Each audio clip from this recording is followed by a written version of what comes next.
Hello students, अपनी पिछली class में हम सुक्ति नाम परायणम देख रहे थे। इसके कुछ श्लोक हमने पढ़ लिए थे और आगे के श्लोकों को हमें पढ़ना है। जैसे कि श्लोक नंबर 6वां है, रथस्यैकं चक्रं भुजग यमिता सप्ततुर्गाः निरालंबो मार्गः चरणरहितः सारथिरपि व्रजत्यन्तं सूर्यः प्रतिदिनं पारस्य नभसः क्रियासिद्धिः सत्त्वे भवति महतां नोपकरणे।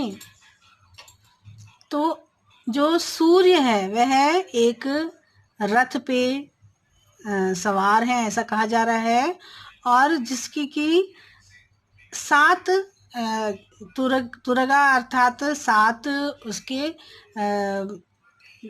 झंडे हैं सूर्य के, और ये अपनी भुजाओं पे उठाए हुए हैं सूर्य जो हैं।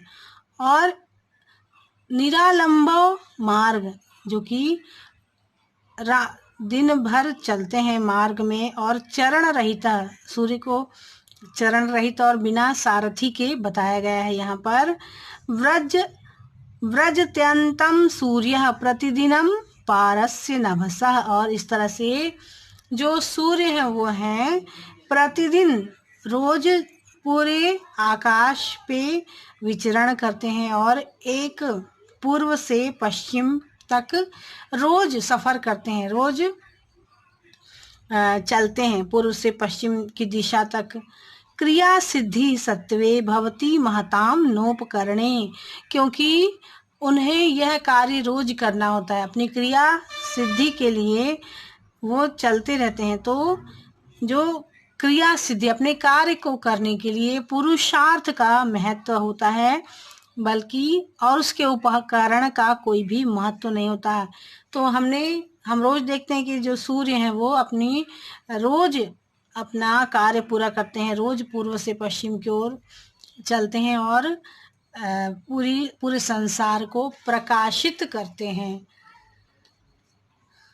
विजेतव्या लंका चरण तरणीयो जलनिधिः विपक्षो लंकेशो रणभुवि सहायाश्च कपयः तथाप्येको रामः सकलं वधिद् राक्षसकुलं क्रिया सिद्धि सत्वे भवति महतां नोपकरणे। लंका पर विजय की प्राप्त की श्री राम जी ने, और अपार सागर को, लंका जाने के लिए अपार सागर और जलनिधि को पार किया अपने चरणों से, पैरों। पहले उस समुद्र पर उन्होंने पुल बनाया और फिर उसको पार किया। विपक्षो लंकेशो रणभुवि सहायाश्च कपयः, और लंकेश जो रावण, इतना भीमकाय रावण, इतने जो राक्षस कुल के जो राजा थे रावण, उनसे युद्ध करने के लिए किसकी सहायता ली? राम जी ने कपि की सहायता ली है ना, वानरों की सहायता से उन्होंने विजय प्राप्त की लंका पे। तथाप्ये को रामा सकलम वधिद राक्षस कुलम, और उनकी सहायता से पूरे राक्षस कुल का नाश कर दिया श्री राम जी ने, सिर्फ वानरों की सहायता से। तो क्रिया सिद्धि ही सबसे ऊपर है, उसके जो उपकरण होते हैं उनका कोई भी महत्व नहीं होता। जो कार्य की सिद्धि है वह सर्वोपरि है।